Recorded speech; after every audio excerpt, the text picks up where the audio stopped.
eloko msusu na lingaka koloba mingi pona tina ya sport vraiment ba mama sport est très important nazaka liboso na bino pona komemela bino un plus depuis que na Europe wa mingi toki par rapport na santé te yango nazwaki likanisi wana natambola partout tokendaka place nyonso pona kozwa ba image za liboso na bino pona yebike bisika nyonso na kokende komemela bino image ya sport ata bitumba ye nazala prête ya koyeba ko se défendre yango bomoni Charlie Show akendaki partout na France. Ba papa, ba maman, ba ndeko nyonso bozolanda Charlie Show mbote na bino. En tout cas, merci beaucoup pour na kozwa tana bino ya kolanda makambo ezoleka na kati ya communauté na biso. Na yebisaka bino ke na kati ya communauté na biso tozala makambo ebele ya kosala. Kaka nde na yebisaki bino ke na kokende partout place ba sportif bazali, mais lelo naza en direct na Paris, toza na kati ya centre, toza na maître bozomona déjà ceinture wana donc na moni vraiment musala ezosalema. Il faut se déplacer naya sur place naya kotala eloko nini bandeko na biso bazosala nebisa bino sport est très important et surtout pour la santé ya mutu yango lelo toza wana kolingana na swana maître a expliquer biso pour na tina sport est-ce que sport est important est-ce que sport basala rango pour na kobeta ou bien basala sport pour na bien na bino moko. Voilà, bonjour bonjour madame. Vraiment, c'est pas parce que quoi se présenter pour la bandeko bazolanda biso. Maître Jupiter Nkailou. Nazan en France et puis Naza président il y a club Ajukov, c'est l'association de judoka congolais de France. Voilà, tous installé à Paris, c'est un club qui fonctionne dans les règles de l'art. Tous affilié effectivement à la Fédération française de judo. Na ligue à Paris parce que tous a domicilié à Paris ainsi que na office municipal de sport de 11e arrondissement toujours na Katia Paris. Donc c'est vrai que j'encadre l'encadrement de ce club depuis 2000 et que les choses fonctionnent dans leurs règles de l'art et puis le sport comme on dit que ça véhicule les valeurs ainsi que la cohésion sociale. C'est le sport, c'est la santé, mais il faut que la santé règne pour tout le monde. Voilà, est-ce que vous pouvez expliquer pour le sport parce que tout le monde va te belé, bazo sala sport et surtout bino ba judoka, bazo sala pour na kobunda. Est-ce qu'un sportif a kobunda lanzela? Non, moi je pense que c'est vrai que les gens véhiculent information qui n'est pas commode. Bon, en principe c'est ça. Nous on pratique un sport des arts martiaux, c'est le art martial, plus particulièrement le judo. Comme il y a d'autres sports qui sont les sports collectifs, ainsi que les arts martiaux, les sports individuels, etc., etc. Donc, en principe, on est là, il faut qu'on donne l'exemple à la société, qu'on donne un bel exemple à tous les jeunes. Donc, surtout moi qui suis judoka ainsi que mes amis, nous avons choisi le sport du judo comme chacun peut choisir un sport qui lui plaît. Never, never, never. Un sportif de l'art martial, plus particulièrement du judo, a koki jamais au bunda, soit na balabala, soit na baninga nae, soit na ba proche nae. Na otoroba awa que le sport véhicule des valeurs et de la cohésion sociale. Nous sommes là, surtout nous qui sommes des encadreurs, on joue le rôle d'éducateurs sportifs. Donc c'est vrai parce que je vis dans ce pays depuis 3 décennies et que j'ai eu le privilège d'être au comité directeur de la Fédération française de judo. J'ai eu affaire à mes collègues qui sont judokas, qui sont européens, qui sont français et qui sont anglais, qui sont européens. Jamais ce problème s'oppose. Et je l'entends souvent dans la communauté congolaise. Vraiment, je voudrais qu'il y ait un changement, que les sportifs arrêtent de se battre entre eux, qui s'arrêtent de frapper les gens dans la rue et qui arrêtent surtout des actes agressifs vis-à-vis des autres. Que ça soit partout dans le monde, plus particulièrement dans notre pays, qui est au Congo, que j'entends souvent ces genres de spectacles. Et en sachant, madame, je profite de l'occasion pour vous signaler que dans le judo, il y a ce qu'on appelle le code moral. Il y a le code moral du judo qui empêche effectivement que des judokas commettent des actes agressifs vis-à-vis des autres, même pas entre eux. Tous ceux qui sont judokas doivent connaître le code moral du judo. Et je pense que le code n'existe pas pour rien, que Batiango en application, et ça serait le bonheur pour tout le monde. Mais comment le code moral, est-ce que vous l'avez bango? Effectivement, le code moral, c'est censé bailler bango parce qu'on n'arrête pas de le ressasser. Dans le code moral, il y a le respect, il y a la sincérité, il y a le contrôle à soi, il y a la dignité, il y a le respect. Voilà, donc tout ce code moral doit être en application. On n'arrête pas de le dire. Mais Koloba, ça ne suffit pas. Il faut des actes, il faut des gestes et surtout le résultat. Merci beaucoup. Parce que naebi que bosali sport ça fait longtemps na moni vraiment musala bozo salango comme il faut bozo mériter même na koloba award bozo mériter neti ba cadeau et puis maman Brigitte a organisé pour na bino un dîner dans soirée pour na tous les sportifs pour na honorer bino pour na obo sali na communauté na biso naebi que ça facilité il faut ça toujours mobali et puis il faut toujours oza na courage wana osala loko bozo sala yango a organiser le 29 ya mois oyo dîner pour na bino naebi te soko lobini pour na message wana. Effectivement, je suis très touché de cette invitation le 29 décembre. Parce que Mboko tout choisir Toye Awa, Toye Kokuta Mboko.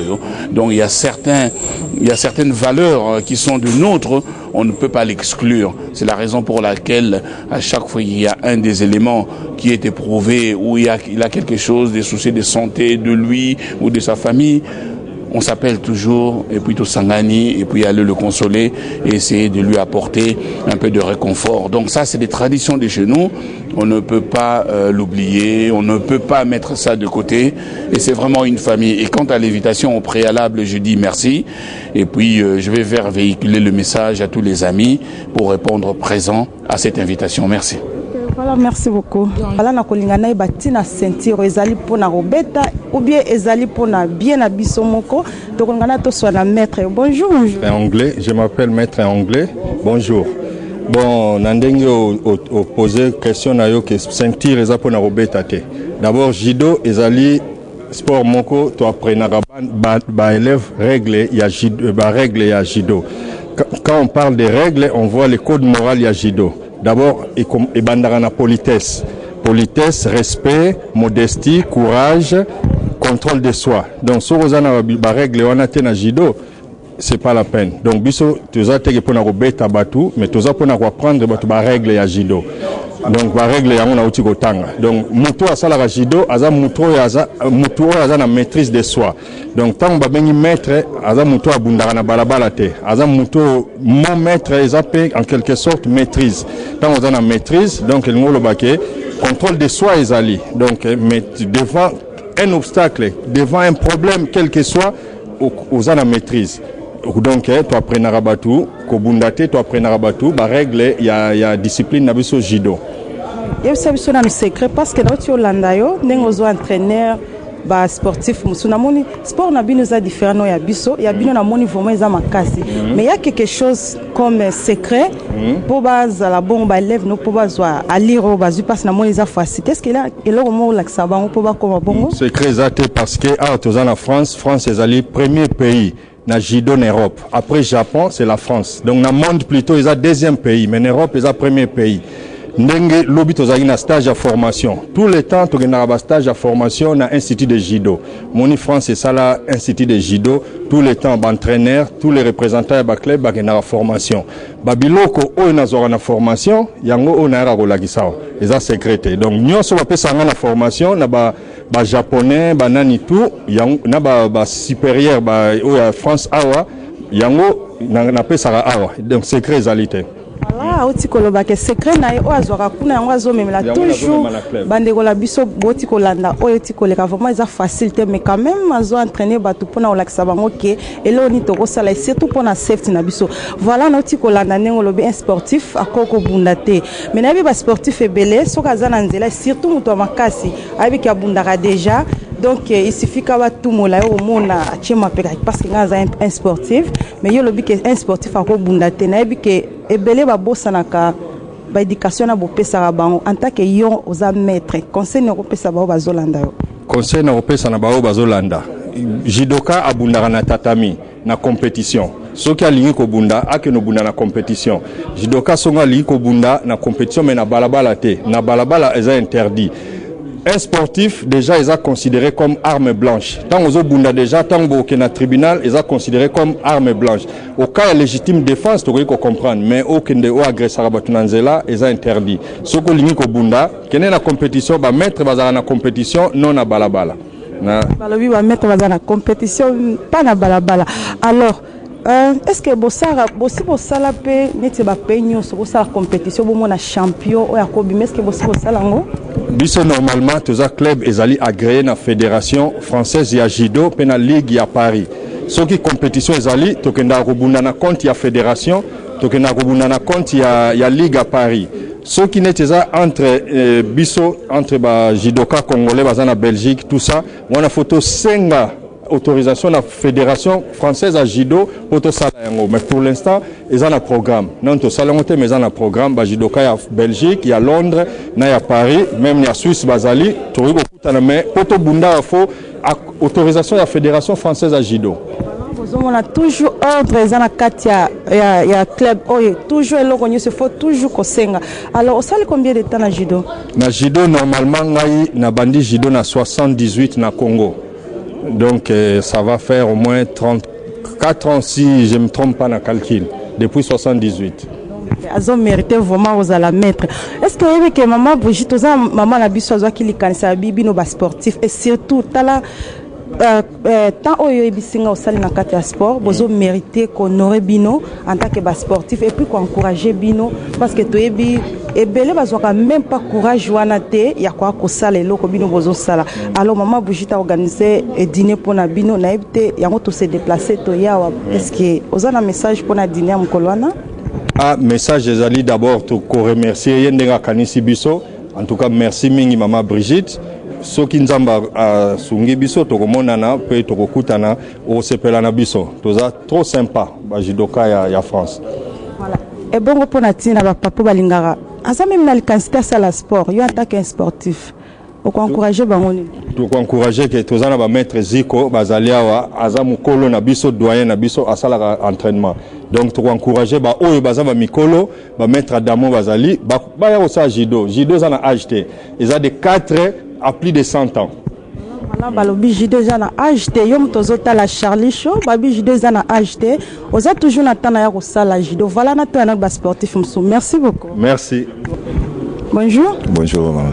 Moni vraiment bibundeli vraiment na moni félicitations d'abord na moni vraiment meki merci mbi yebisa biso na pona sport en tant que sportif babi sportif akobunda na nzela te to bi bande ko na biso ebele so ka ebika ka sa sport ya za po pona bitumba message nous a pona ba sportif bunda na nzela non sportif surtout pona bato ba sala sport de combat ça pona bunda na nzela te mais ça pona ko bunda na compétition niti biso na jikop si ba collègue na ba utikoleka ba ebisio ki tozana code moral aux sala pona acto encadré ba judoka ba sa discipliné bon tous associations et clubs des affiliés na ligue de Paris tout ça la compétition contre ba club souci à Paris et dans notre temps tous la possibilité à encadrer ba jeune ba athlète na biso surtout ça ils apprennent vraiment judo ils apprennent dans cela bon ça bolakisaka ba mibali ba mama te ou bien bana te mais non tous ça na bana tous ça na ba fille et puis ba garçon mais se présenter te pour bande ko bazolanda naza maître Ziko naza ceinture noire 4e dan ya judo ancien champion de Kinshasa champion d'Isaïr comment maman Brigitte a préparé l'homme pour na bino et surtout bino ba judoka bozo bunda pour na awate je crois un jour boza pe na idée bokene na Congo bosala likaniso bozo sala awa est-ce que vous êtes d'accord ce qui mboka na biso bongi bokene na Congo bosala pe ba compétition moi pour na biso te mais pour na ba jeune tous encadré donc tout le temps tous en contact na la fédération congolaise de judo donc ce qui quelque chose des amazons a besoin na biso et ça n'est pas possible que ça maman Brigitte a préparé qui dîner pour na bino pour moi le 29 alors bozo mérité en parce que vous travaillez trop parce que un sportif d'abord je ne crois pas si ba pesi bino neti ba trophée nebi que bozo ba cadeau na bino mais eza na maman za na Angleterre comme maman Brigitte a préparé pour honorer bino pour na sport na peut ce que likanisi à lobby posa d'accord comment ouais tout ça d'accord sur ton une invitation et te répondre sans problème tant on a bimi déjà kuna eza déjà invitation ko pesa bino a pesa posa d'accord posa welcome na Angleterre pesa réponse qui est tout ça d'accord. Bonjour. Bonjour, moi je m'appelle Monsieur Lionjo, maître lourd à Jambe électrique. Donc je suis ceinture honneur à 3e dan. Donc je suis vraiment très ravi que vous puissiez venir nous rendre visite encore une fois. Donc c'est lié un peu mythique pour les sportifs congolais de France.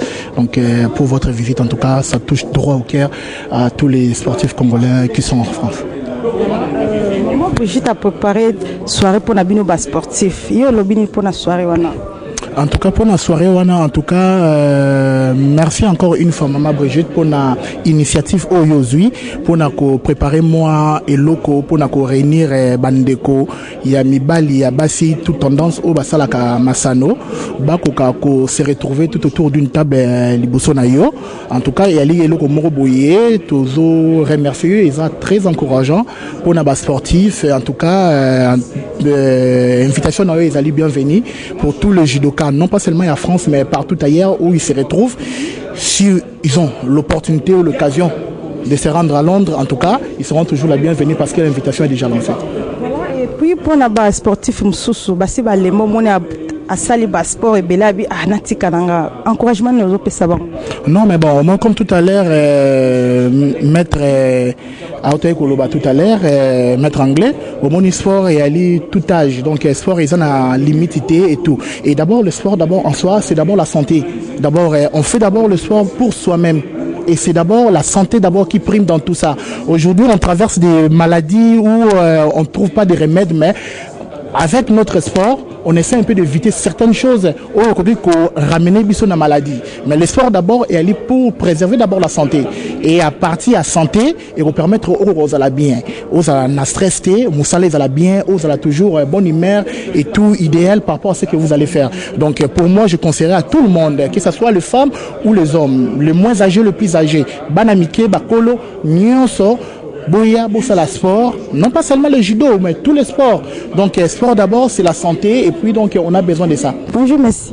Bonjour, je m'appelle Maître Bijoubli. Je suis Maître Bijou. On a joué à la c'est une 3e dan, on a passé Mikolo. On a préparé la formation au passé entraîneur. Bon, malheureusement, on est en retard. Je n'ai pas eu le temps de m'entraîner avec mes frères. On a un petit malgré mon âge. Voilà, il y a un souvenir de nos années na kati ya judo. Et pas na yo vraiment il frappe yo lobi non les na koti ka judo te. Bon, oui, frappe dans la judo. Et pas dans la judo comme une passion. Moi ben na judo, ils ont pour tellement ils bien bien bien bien bandaki banageda, oui bien bandi judo dans 77. J'avais 17 ans. Au moins maintenant j'ai quel âge? Tout continuer. Très ali pour continuer. Voilà, tout continuer. Depuis besoin à Londres, on a nebelé besoin à Londres, on a appelé ça formation judo. Et donc il y a un judo de famille. Judo de famille. Quand on est bien sportif à Bundaraté. Au salon pour nous donner, surtout pour la santé. Au moins il bat là et garder ni là. Ici on s'entend avec comme 65 ans, 70 ans, mais il continue toujours à faire du judo. Bon, moi, les seuls conseils qu'on peut se demander, surtout au bazar à Londres, la preuve en est que tout le monde surtout à Kala, Baya, tout s'entraîner dans Bango, c'est tout mieux pour la santé. Voilà, maman Brigitte a préparé pour Nabino, dîner, Olobini pour na dîner. Bon, et là quand le 29, il y a moi, ils sont à Londres, mais bon, pourquoi pas? Bon, pour nous habiller, ils ont facile, tout le monde a visto à Londres, tout le monde en a à Londres, mais avant de dîner, tout ça, entraînement de Boston à Bango. Ok. Et puis, dans Mboka Angleterre, na kendaki pour na tina ya sport to landanan. Good evening, everyone. My name is Charlie La Japonaise. Thank you very much to give time to watching what is going to happen today. I know you like Charlie Show. In Charlie Show, we like to talk about life society. But in life society, we have what we call sport as well. Today we are in the Troxy.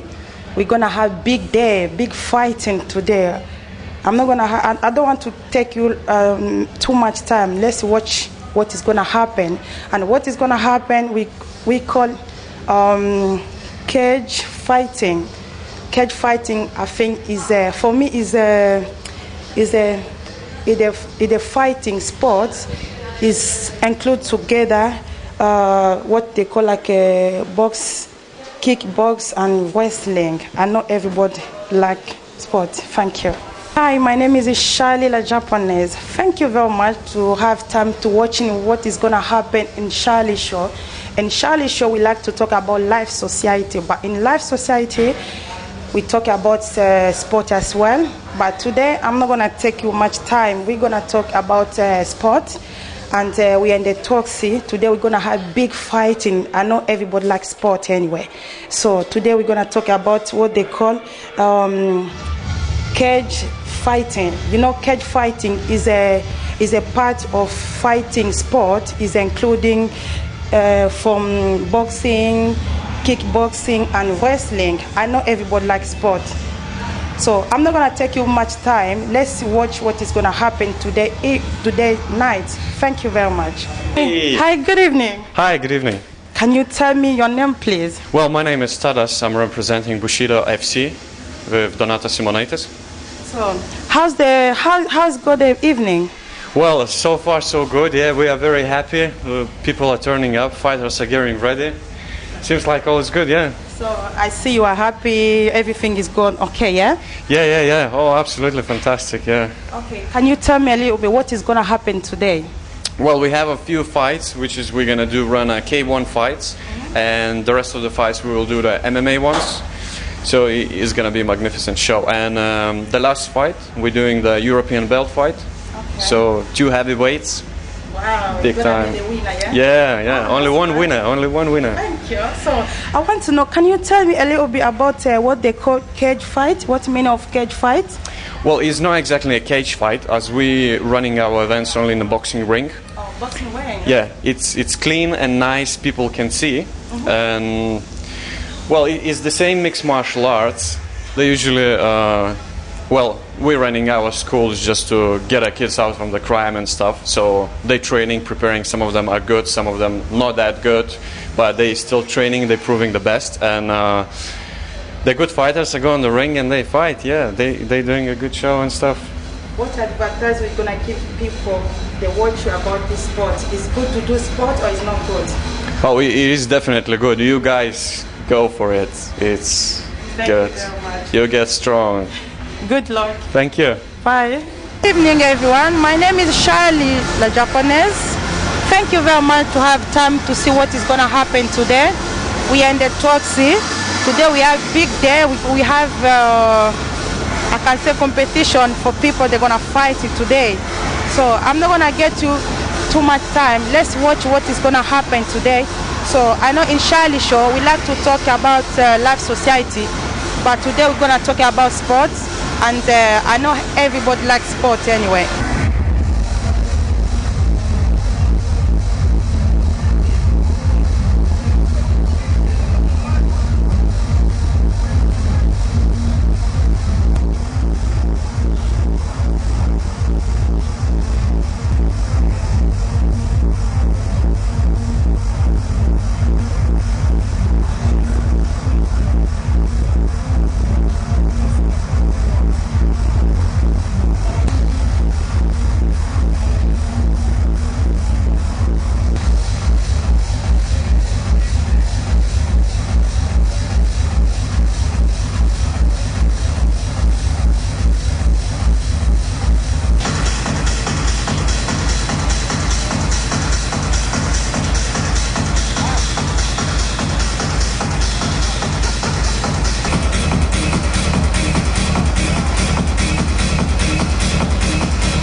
Hello. How you doing, Charlie? I'm fine, thank you. Nice to meet you. Oh, do you know what? It's lovely to meet you. I saw you looking so beautiful over in the corner. I had to come over and talk to you, see what you were doing here. Oh, thank you. So, can you tell me today what is going to happen? Well, tonight it's a fight show called Bushido. Now, these guys are massive in Russia, and they've come down to London, England tonight, November 5th, to put on a show. 10 spectacular fights. A little bit of K1, that's kickboxing, right? And a little bit of MMA, which is everything. That's like kickboxing, boxing, wrestling, jiu-jitsu, all rolled into one. So, do you like sport? I love sport. I'm a massive MMA fan. I actually had a fight here 2 weeks ago. Really? Yeah. Can you fight? Hell yeah, I fight. Sure. I'm a lover and a fighter. I can see. So, tell me, is that this sport is very important for people or it's not important? Of course it's important for the whole people, you know. This is the fastest growing sport in the world. This sport, MMA, can clean up bad areas, you know. You get bad guys that think they're tough, think they're well, you know, a little bit gangster. You mix it up in a cage, they're getting taken to pieces, okay? It's cleaning up the streets. It's getting bad people to do good things. It's getting good people into a new form of thinking, and it's taking rich people and poor people and blending them together, and they're all finding one thing: they love MMA. You didn't tell me your name. You didn't tell me your name. My name is Mark Wartime Carling. Can you tell me what are you doing? Well, I'm a presenter for Sky Sports. I've got my own TV show, Wartime. You can catch on Sky Channel 219 most evenings, actually. Oh, what are you talking about your TV show? You told me you have your TV show. Can you tell me what you talking about your TV show? Well, my show is about MMA, but also it's a little bit the lighter side of mixed martial arts. I've also got an app on iTunes you can get, the Wartime MMA app. And I've got another show, Cage Fighter, on Sky Sports that I'm lucky I'm the outside reporter for the legend Dave O'Donnell. Thank you very much. Do you have anything to say about this? The people they're watching you about the sport, people they love the sport. There's something to say. You, at the end of the night, I want to see what you're saying about it, and I guarantee you'll go, wow, I love it. I love the men fighting. Oh, really? So he loved the fight. Today we have a big day. He said he loved the fight. Thank you very much. It's been my pleasure. Thank you, Charlie. Thank you.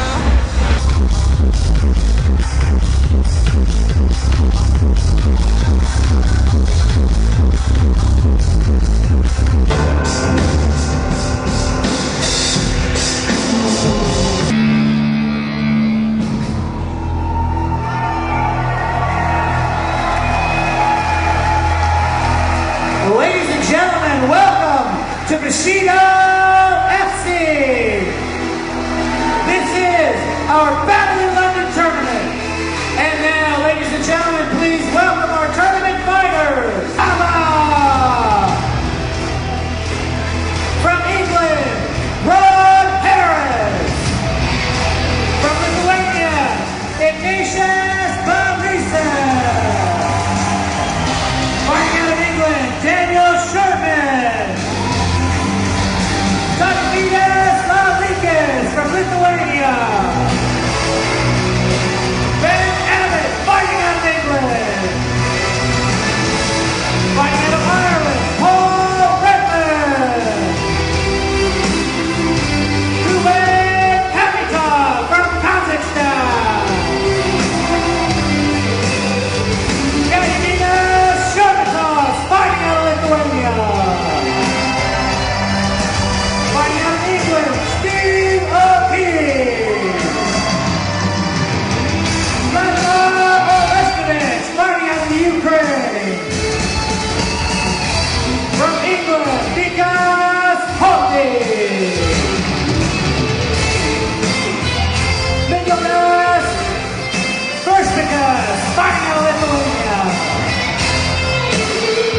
From England, Fred Rudy.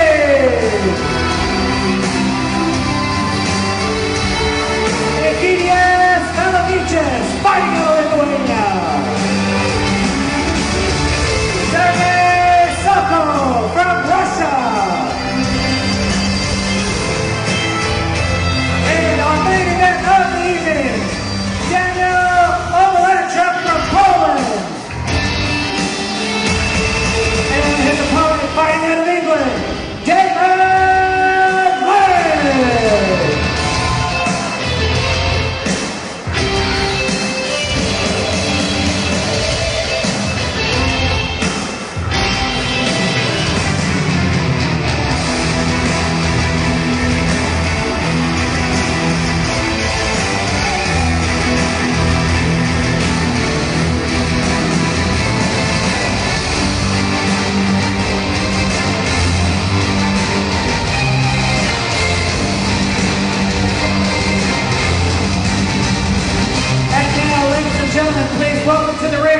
the fighting legend himself, Mr. Lee Hasdall.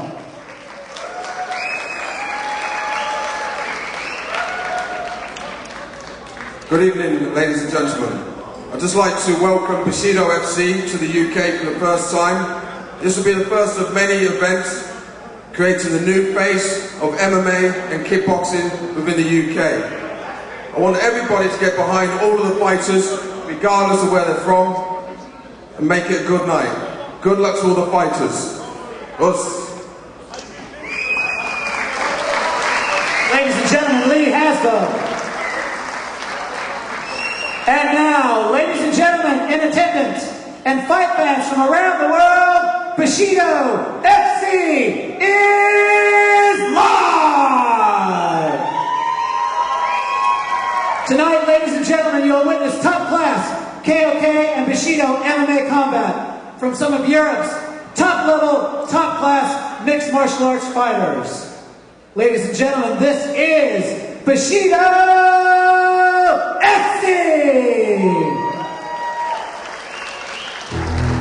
And now as our fighters exit the ring and prepare to do battle, please give them a big hand.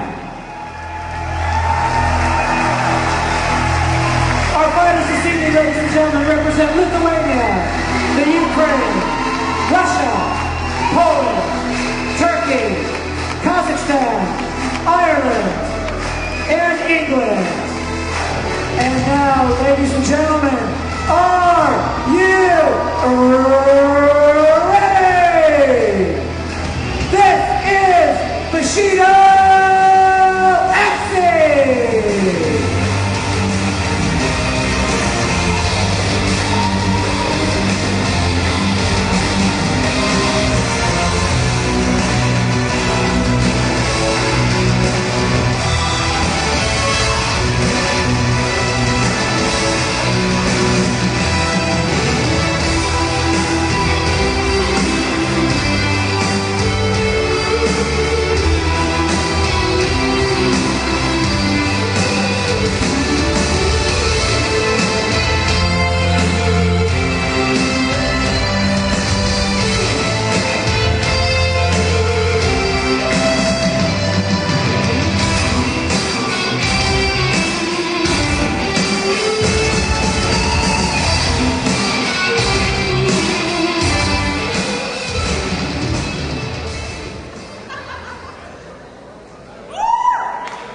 And now, ladies and gentlemen, it's time for our first contest of the evening in the Bushido FC Bantamweight division to be fought under KOK rules for 3 3-minute rounds.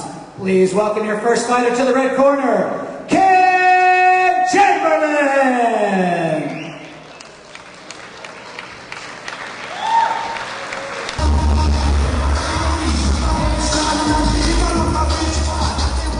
Ladies and gentlemen, Ken Chamberlain! And now, please welcome his opponent to the blue corner. Introducing your first fighter, fighting out of the red corner.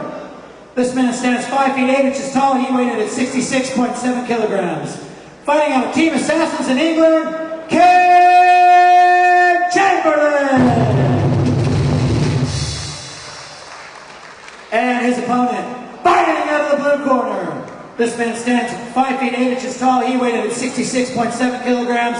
Fighting out of Prize Fighters in England, Jay the Prodigy Dog!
bozalaki na mwa repos.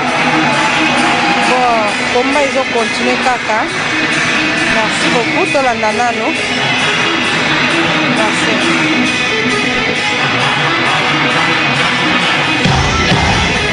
Ladies and gentlemen, good evening,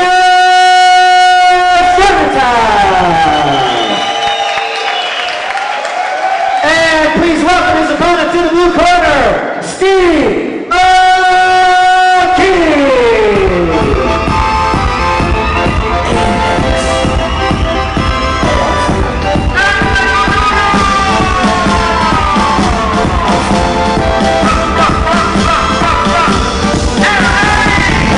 La mano arriba, cintura sola, la media cola, danza cultura, casa ahora, que solo empieza, por la cabeza, hoy, desde debajo, vamos a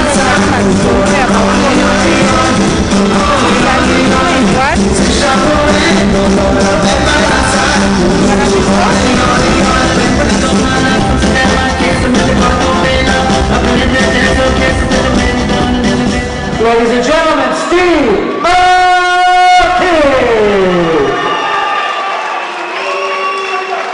This contest is in the Bushido FC lightweight division to be fought over 2 5-minute rounds of the Bushido FC rules. Introducing your first fighter, fighting on the red corner. This man stands 5 feet 9 inches tall. He weighed in at 67.5 pounds. He fights out of Jim Rosales in Lithuania. Gediminas Showtime! And his opponent, fighting on the blue corner.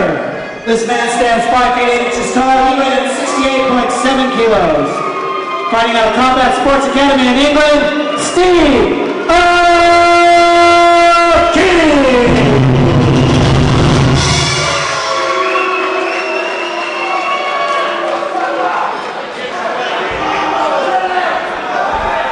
Alors bituma na biso zo continuer makofi linge banda kande na bisaki bino ke foko s'entraîner ka donc total na benga cage fight nous zo continuer. Merci beaucoup. Omoni asali na no catch a squeeze ye penza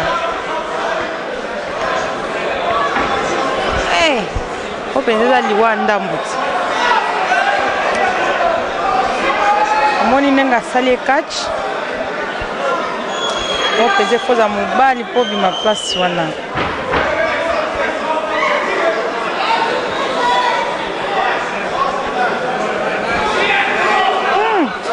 o penza kanga na ndenga mukete foza mobali po bima balisi ko bete bigogo na mutu akanga catch kao nzambe eza pasi kozala mobali po bima place wana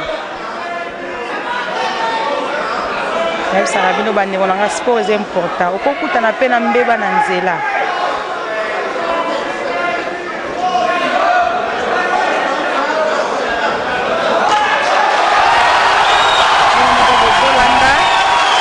ozolanda alors bomoni ndenge batie catch donc azokoka même pas kobouge te ozali mpenza liwa ndambu me na banza aza mobali akotelema abandi deja kobete makofi na mutu ozolanda voilà nauti kolakisa bino mwa extrait moke ya oyo tosala na kati ya sport natambolaka partout nakendaki mpe na mboka na ngai ya Congo mpona holiday vacances mais quand on a bino que journaliste azani ti soda il faut toujours za na minduki na yo bakonzi ya mboka ndenge nini ba organiser ki dîner de gala pona directeur ya Onisida ayaki kolobela pona tina santé. Bonsoir. Est-ce que quoi se présenter? Comme on a Yannick Tchesola, naza conseiller ministre à santé. Est-ce que quoi expliquer biso journée aller les ndenge nini? Non, ça va. Toye pour accueillir directeur exécutif et à ONU SIDA. Na ya une FPA, oui, qui est un organisme et soutenir biso dans le cadre de la santé. yango wana ministre de la santé asepelaki a offrir dîner de gala en l'honneur à Bango yango wana toza. Ok, merci beaucoup. Merci. Il fait de ce travail. C'est un ministre qui sait très bien se transformer en plusieurs genres de ministres en même temps. C'est formidable. Je vous félicite. Excellence des ministres ici présents, Excellence le corps diplomatique de Kinshasa, la table spéciale ici, au nom de ma directrice exécutive, Mme Touraya Bey, au nom du directeur exécutif de l'ONU-SIDA, M. Michel Sidibé, tous les deux qui regrettent qu'ils ne peuvent pas être présents parmi nous, je vous transmets des remerciements et de l'ONU-SIDA et de l'UNFPA pour ce dîner qui a été très bien organisé par le gouvernement du RDC. Monsieur Sidibé et Madame Obeid sont arrivés ici depuis dimanche. Ils ont fait un tournoi, des rencontres avec des ministres, d'abord reçus par le ministre de la Santé et d'après par le président, son Excellence. Et aujourd'hui, ce matin, n'est-ce pas, reçus par le Premier ministre et presque tous les ministres du pays, même dans une séance de travail qui a été très fructueuse. Ils ont rencontré également la société civile, les bilatéraux et multilatéraux présents à Kinshasa et les collègues des Nations Unies. Ils ont retenu surtout l'engagement du président pour le développement social de ce pays en mettant l'accent sur la fin aux enfants nés avec le VIH.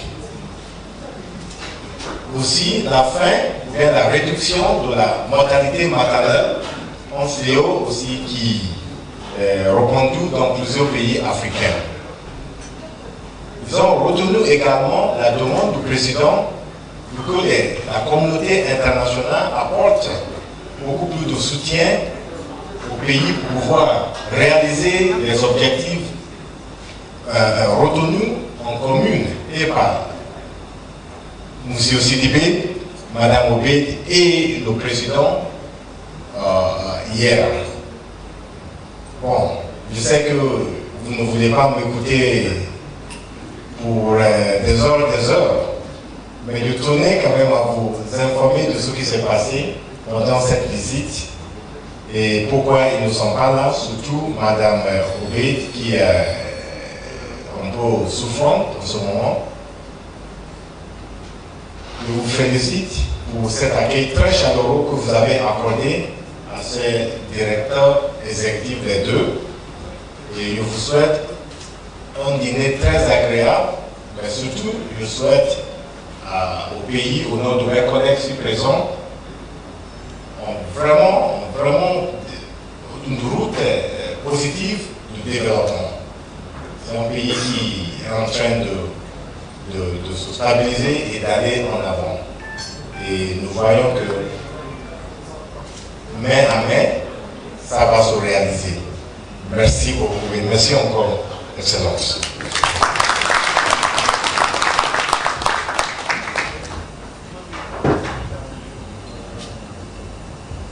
Merci beaucoup et bon appétit à tout le monde.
T'inquiète pas, c'est bon, il n'y a pas de problème. Il a dit, il n'y a pas de problème.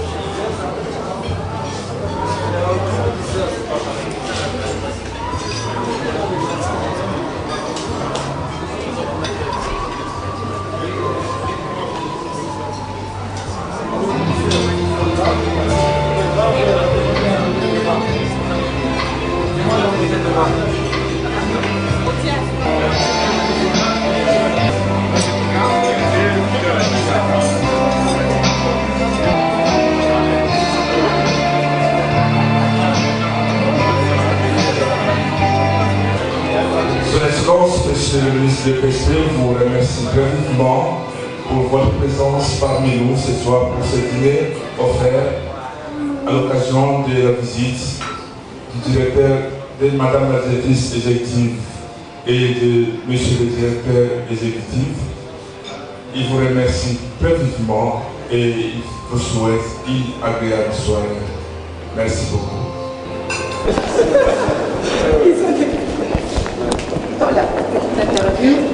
Oui, nous, au nom du gouvernement, le ministre de la Santé a reçu nos deux hôtes, les grands hôtes que nous avons, qui ont accepté de visiter notre pays. Et bon, nous avons eu beaucoup d'échanges pour voir dans quelle mesure nous pouvons collaborer pour résoudre les problèmes que nous avons au niveau de la santé, au niveau de la famille, au niveau de la protection de la famille, au niveau de la lutte contre la mortalité maternelle et infantile. Et je crois que les échos que nous avons, ou de ces échanges, nous notons que nous aurons vraiment une bonne collaboration entre leurs institutions et le gouvernement congolais. Mais nous sommes venus dire tout le bien que nous pensons des programmes d'ONU-SIDA et de FNUAP en faveur de notre pays, parce que nous avons un problème de cette pandémie qui risque de compromettre le développement des générations futures. Et le gouvernement est très soucieux de collaborer, de soutenir des programmes qui vont nous permettre notamment de limiter la mortalité ou la contamination de la mère à l'enfant. Nous allons apporter tout le soutien de tous les segments du gouvernement à ces programmes. C'est ce que nous sommes venus exprimer à cette soirée. Okay, merci beaucoup. Merci. Oui, alors bonsoir. Bonsoir. Est-ce que vous se présenter pour la bande de sur Bazolanda Biso? Je m'appelle ingénieur Sergi Kamba. Je suis conseiller chargé d'infrastructure et équipement dans le cabinet du ministre de la Santé. Ok, merci. Est-ce que vous expliquer pour la soirée le monde? Bon, soirée à l'élo, il faut que vous ayez un angle mi-balé. D'abord, mboka oyo euti kobima na situation moko difficile. Ça veut dire que sur le plan international, tu as un isolement moko. Alors, avec tout ce qu'on a connu comme fléau au niveau est, tu as une carrure oyo pour épauler biso, accompagner biso, action biso za poser na kati ya mboka. C'est quelque chose de vraiment salutaire et c'est comme ça que en fait le ministre de la Santé pour honorer bapaya ou bauti libanda et a organisé soirée oyo pour recevoir bango dignement. Le gouvernement est suffisamment représenté, on va ministre Baye et tout ça. Le cabinet du ministre a vraiment élargi, on a directeur à programme, on a directeur centraux, on a conseiller, donc c'est un peu ça. Merci beaucoup. Je vous remercie. Bonsoir conseiller. Bonsoir, bonsoir. Est-ce que vous pouvez expliquer la soirée les Andengeni? Je m'excuse d'abord, mon gong est bien pour nous enrhumer et là. Na repris sa parole et pas à conseiller administratif. Soirée Zali Karandenge conseiller infrastructure à Outikoloba. Il y a une grande visite internationale sur le plan sanitaire sur le plan ONI-SIDA, secrétaire exécutif ya ONI-SIDA na FPA. Il y a un ministre à l'objet, occasion wana koyeleka pamba boyete, il fallait moi réception et la réserver pour la délégation wana yango moni na poko lelo tofandi awa pona yango. Voilà. En tout cas, merci beaucoup. Merci Charles. Je suis Massengo Polydor, conseiller administratif au ministère de la Santé publique. Je dois d'abord féliciter les organisateurs pour cette belle manifestation. Je pense que par rapport à la lutte contre les sida, ces genres de rencontres constituent des plaidoyers pour sensibiliser et les dirigeants et la population. Je suis donc heureux d'avoir participé à ce dîner qui est une réussite. Je voudrais simplement souhaiter que ce type de rencontres ait lieu régulièrement, non seulement au niveau de la haute classe, mais également au niveau de la classe moyenne pour amener la population à comprendre le sens de la lutte contre les sida. Trop de gens meurent, il faut qu'on arrête ces morts.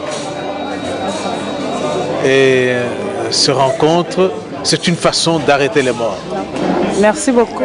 Docteur Jean-Paul Okiata, directeur du programme national de lutte contre la tuberculose. Est-ce que vous avez une journée de l'élo et bon, là, donc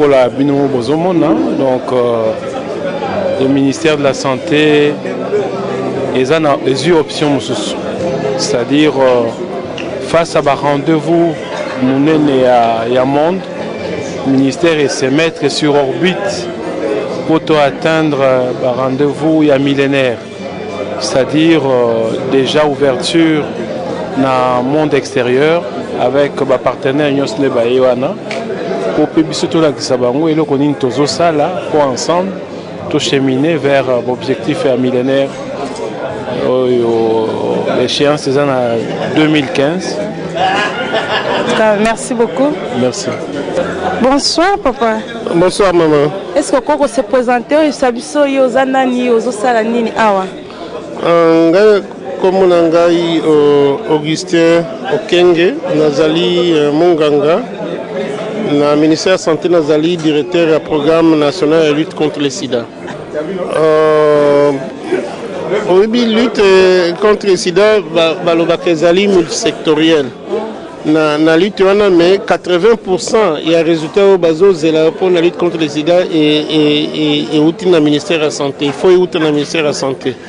Donc, l'idée dans le ministère de la Santé, c'est que tout ça a charge moi mon parce que la population est là.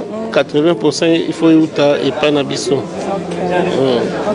Alors pour les lots en plus il y a lutte contre le sida. Parce que tous les délégations monnaie outil à niveau global, à niveau il y a monde. Ils ont rappelé biso l'engagement qui dans le cadre objectif de millénaire pour le développement. Objectif parmi les objectifs, moko ezali kotala makambo ya lutte contre le sida pour inverser tendance. Mosusu ezali makambo ya kotala soins maternels, soins ya bamama. Mosusu ezali makambo ya kotala soins ya bana, soins ya kokitisa kokufa ya bana.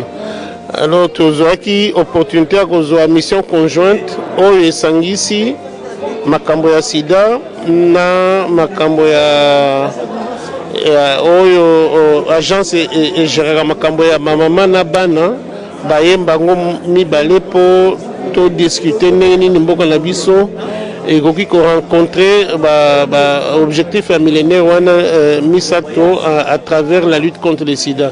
Donc yango wana biso ezali mwa esengo tozwi makanisi toéchange na bango ndenge nini tokoki kosala d'ici 2015 to atteindre baobjectif wana. cas, je crois en 2015, j'espère que vous la pour la décision à Bino. To kotia makasi ndenge nyonso po to koma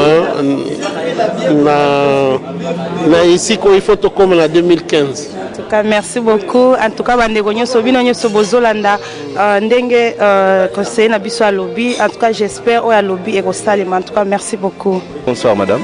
Est-ce qu'on peut se présenter? C'est monsieur Mpungu Papi, administrateur d'entreprise publique et président de la jeunesse du PPRD Katanga. Soirée bienvenue à Kata Charlie Show. Est-ce que vous pouvez expliquer la soirée dans les Andéni? Merci beaucoup maman. Soirée Lelo Ezaki ministère de la santé. Na bapayao bayambaki, c'est-à-dire responsable il y a organismes spéciaux il y a Nations Unies, ils ont chargé à SIDA na INFPA. Baki na mboka na biso Congo, bamona ki na bakonzi na biso alors ministère de la santé. Où ils ont dirigé de maître na ministre Victor Makwenge alingaki na ndenga kitu na biso se boambi bapaya bolia eloko moko bo fande sika moko comme ça bosola makambo suka alors le basuka ngo wana nde bomoni biso to yaki awa ba invité biso ngalo ko na za leader d'opinion kutu na ba charge na za nango au niveau entreprise même au niveau formation politique na ngai mission eza mission mo munene ya sensibilisation pour na cadre ya ba jeune ba mi batela na ba malade moni mboka na biso c'est vrai que c'est un pays riche mais ceux qui richesse soit na eza na bateau bazana en forme té moni qui cause à la moi bien té alors to yaki awa poto ebi ki to solo là na kobima na biso il faut tout ça là tout to ebi sa bande ko na biso qu'il faut comme batela ba malade des ebelé mais voilà les méthodes de précaution pour que tous à la biso nous en forme afin que na processus de reconstruction en Boka Biso. Pour Mikoloyo, chef de l'État Joseph Kabila Kabange, a tiré Biso au programme de 5 chantiers, c'est-à-dire to moderniser Boka Biso. To kaka que non voilà Mboka boy, bazaka ba mizela boy, ba aéroport ezalaka boy, ba bâtiment boy na boy. Mais Mikoloyo moko za na Congo, omoni yango penza na Kinshasa wa, transformation ezanango donc alors tolobi il faut to kende na elawana mais na batoyo qui sont en bonne santé comme on a toujours dit, un esprit sain dans un corps sain. Merci beaucoup. C'est moi qui vous remercie. En tout cas, merci beaucoup pour la bande konyoso bozolanda Charlie Show. Kaka ndenge na yebisaki bino vraiment na kokende partout pour na osaba recherche na ngai pour na tina mboka na nga na communauté na nga bino moko bolandi ba idée ya batu alors makambo tozo ba ezati na makambo ya santé to kosenga na bino batu bozolanda biso qui se cause là alors bino nyoso bozolanda biso il faut toujours kotia bandeko na biso na mabondeli pona tina ya musala o bazo sala pona communauté na biso vraiment to komi presque à la fin tozo remercier mingi cameraman na biso papa Francis Pro Digital bino moko boyebi en tout cas nazo senga merci beaucoup na bandeko nyoso basi ko soutenir Charlie Show pona tina émission na ye en tout cas merci beaucoup na bandeko nyoso na tiki na kati ya mboka na nga na Angleterre kala mingi te na koya to kokuta na wana otiko memela bino un plus o na lingaka koloba pona tina o elekaka na kati ya communauté na biso et surtout on a otiko lakisa bino pona tina ya santé boyebi que santé zali vraiment très importante pona tina mutu nyonso voilà nazala mingi ya koloba te je crois bolandi ngaka na lakisa bino mwa extrême ke eloko nini na lobaka place nini na kendaka na tambolaka partout international nazana limite te na lobaka nyonso. Et puis to sukisi kaka wana te makambo eza ebele ya koloba tolobaka isusu pona tina ya ndenge nini toza na Europe awa ndenge nini mabota na biso ezokende na kobunga tomoni mwasi na mobali bautaki na Afrique bakomi na Europe bakabwani nzela bana bakomi ko souffrir alors tunga toyeba faute eza ya nani faute eza ya mama faute eza ya papa alors tunga tomema nyonso wana pona tina ya koyeba mutu na mutu valeur na ye papa aza nani na kati ya ndaku mama aza nani na kati ya ndaku mais lelo tokoma mona ba mama ebele bakomi kozwa ba place ya ba papa pona nini peut-être pona bozu ya poto lelo tokomi komona ba papa ebele ba bosani ba responsabilité na bango pona nini parce que na Europe ba pesio biloko nyos ba pesio ndako ofele ba pesio mbongo oyebi lisusu te ke papa la mukaka na tongo akendaka musala en tout cas tolobelaka makambo ebele et surtout pona bana na biso ndenge bana na biso bazobunga banzela bamsusu bazokota na ba prison bamsusu baibosani ke toza ba africaine alors babungi nzela bakomi kokota na nzela ya koyiba ti lelo toza ko se retrouver lisusu te mabota ebele ezali na ba séparation pona nini po mutu na mutu azoyeba lisusu responsabilité na yete yango nazawana toujours pona ko rappeler bino nazakana toujours pona tina ya kolendisa bino nazaka toujours pona tina ya koyebisa bino toza ba africaine tokotika toujours ba africain et surtout tobosana raté esika nini touta ata obotama na Europe okomoloba anglais okomoloba français okomoloba portugais okomoloba langue nyonso ozoloba na mboka ya Europe tobosana te toza batu mwindu vraiment nazana mingi ya koyebisa bino te nangaka lelo tout justement bo yeba Charlie Show asalaka nini azana ni liboso na bino akubanda komemela bino nini soki bozana besoin nanga numéro ya téléphone ezawana partout tokolanda bino pona tina kolendisa mabota na biso nazopesa merci beaucoup na Yves Kabemba pona production na tina ya oya lingi a contribuer un plus pona kolakisa lisusu lolenge nini tozonga lisusu na kati ya kitira mboka na biso parce que tango azo produire eloko ekomema un plus na mabota na biso te et pourquoi pas ba remerciement te yango nazo pesa ye merci beaucoup pona oyo alinge elaksama pona kolendisa lisusu mabota na biso en plus nazo pesa merci beaucoup na Nasi Kita vraiment merci beaucoup ba gros bisous parce que azali moko na biso oyo azo la production et surtout na côté marketing vraiment bo bengaye soko za na publicité soko zali na eloko nyonso longo contribuer na un plus na kati ya Charlie Show bo pengai toujours et puis bo meka ko contacter ye numéro de téléphone adresse makamyo sezaliwana et puis nazo pesa merci beaucoup ba conseil nanga baza ebele ya ebele mais je crois na kotangela bino kombo ya moko na moko prochainement mais nazo pesa merci beaucoup na Aban Matingu le temple bisika ozali mwana na yo leki na yo ndeko na yo onyo sayo aza déjà na kati ya musala oyo eza produit par Yves Kabemba puis nazopesa so merci beaucoup oyazu image ya lelo Francis Pro Digital voilà oya kobanda kosunga musale ke liboso pona mabota na biso ba gros bisous na ba fanatique nanga nyoso bozola nanga et puis ba onyo so bolinga Charlie Show